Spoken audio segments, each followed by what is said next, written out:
வணக்கம். கடந்த சில வாரங்களுக்கு முன்னாடி பார்த்திங்கன்னா, நம்ம தவிக கட்சி தலைவர் விஜய் பிரச்சாரம் பண்ண கரூரில் ஒரு இடத்துல பார்த்திங்கன்னா, ரொம்ப கூட்ட நெரிசலாகி கடைசியில் பார்த்திங்கன்னா 41 பேர்கள் கூட்ட நெரிசலில் செத்து போயிட்டாங்க. இதுக்கு பின்னாடி யார் இருக்கா, என்ன ஏது, ஒருத்தரை மாற்றி ஒருத்தர் குற்றம் சொல்லிக்கிட்டு ஆளுங்கட்சி, அரசாங்கம், அப்புறம் அந்த பிரச்சாரத்தை நடத்தின கட்சி, இவங்க எல்லாம் ஒருத்தருக்கு ஒருத்தர் ஒரு கூட்டு சேர்ந்துக்கிட்டு ஒருத்தர் குற்றம் சுமத்தினது தான் மிச்சம். ஆனால் 41 உயிர்கள் போச்சு. திருப்பி உயிர் போச்சு அப்படின்னா திரும்பி வராது அப்படிங்கிறது யாருக்கும் தெரியாமல் இல்லை. தவிக தலைவர் விஜய்க்கு ஆதரவாக சில கட்சிகளும், தமிழக அரசுக்கு, திமுகவுக்கு ஆதரவாக சில கட்சிகளும் அவங்க மேலே பழி போடுறது, இப்படி ஓடிக்கிட்டு இருந்தது. இந்த நிலைமையில் பார்த்திங்கன்னா, தமிழக வெற்றி கழக தலைவர் விஜய் அவங்க பார்த்திங்கன்னா சுப்ரீம் கோர்ட்டுக்கு போயிட்டாங்க. எதுக்கு அப்படின்னா, இந்த கேஸில் சிபிஐ விசாரணை பண்ணால் தான் உண்மை வெளியே வரும் அப்படின்னு சொல்லிட்டு அவங்க நேராக சுப்ரீம் கோர்ட்டுக்கு போயிட்டாங்க. இதுக்கிடையில் தமிழகத்தில் பார்த்திங்கன்னா, தமிழக அரசு அப்புறம் அவங்க ஒரு ஓய்வு பெற்ற நீதிபதியை வச்சு ஒரு கமிஷன் ஒன்று ஆரம்பித்தாங்க, விசாரணை கமிஷன். அப்புறம் சென்னை ஹைகோர்ட் அவங்க ஒரு போலீஸ் ஆஃபீஸர் வச்சு அவங்க ஒரு விசாரணை கமிஷன் இது பண்ணாங்க. இப்படி போயிட்டுருக்கும்போது பார்த்திங்கன்னா, சுப்ரீம் கோர்ட்டு இன்றைக்கி அந்த கேஸில் ஒரு உத்தரவு போட்டிருக்காங்க.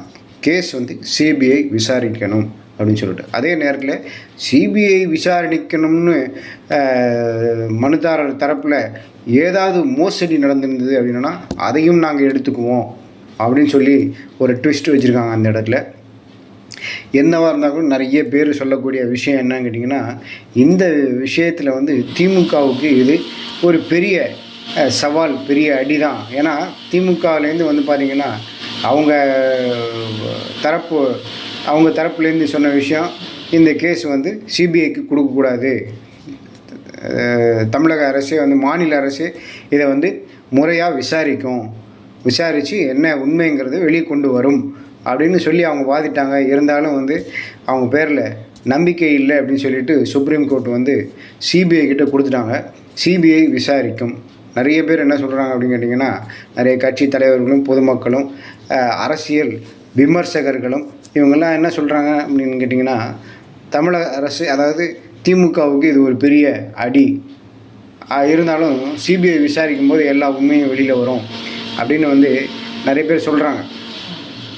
என்னதான் இருந்தால் கூட பார்த்திங்கன்னா, கிட்டத்தட்ட 60 வருஷமாக கட்சி நடத்திட்டு வராங்க திமுக 60 வருஷம் பாரம்பரியம் உள்ள ஒரு கட்சி. அவங்க பார்க்காத சவால்களாக, அவங்க சந்திக்காத பிரச்சனைகளாக, எல்லா பிரச்சனையையும் ஃபேஸ் பண்ணி ஒரு பெரிய திமுகங்கிறது பார்த்திங்கன்னா ஒரு சாதாரண சின்ன இன்றைக்கி தோன்றின கட்சி கிடையாது, பெரிய கட்சி. அந்த கட்சியில் அவ்வளவு பேர் இருக்காங்க. ஒரு பெரிய இது மாதிரி அதில் பார்த்திங்கன்னா அவ்வளோ பேர் இருக்காங்க. இப்போ மூத்த கட்சி தலைவர்கள், நிறைய அனுபவம் உள்ளவங்க, இத்தனை வருஷம் அனுபவம் உள்ளவங்க, அந்த கட்சியில் நிறைய பிரச்சனைகளை பார்த்தவங்க. அதுக்கப்புறம் பார்த்திங்கன்னா, இதெல்லாம் சொல்கிறதுனால நான் உடனே திமுகவுக்கு சப்போர்ட்டு அப்படின்னு நினச்சிக்காதீங்க. ஃபேக்ட் என்ன அப்படிங்கிறத நான் சொல்கிறேன். அதே மாதிரி பார்த்திங்கன்னா, வழக்கறிஞர் டீம்னு ஒன்று இருக்குது அதில். அதனால் இதெல்லாம் ஒரு பெரிய அவங்களுக்கு ஒரு சவால் அப்படின்லாம் சொல்ல முடியாது. இதெல்லாம் ஈஸியாக அவங்க உடச்சி என்ன பண்ணுவாங்க, அவங்களுக்கு சாதகமாக எப்படி அதை மூவ் பண்ணணுமோ அந்த மாதிரி அவங்க மூவ் பண்ணுவாங்க. அந்த அளவுக்கு ஒரு அனுபவம் உள்ள ஒரு பெரிய கட்சி.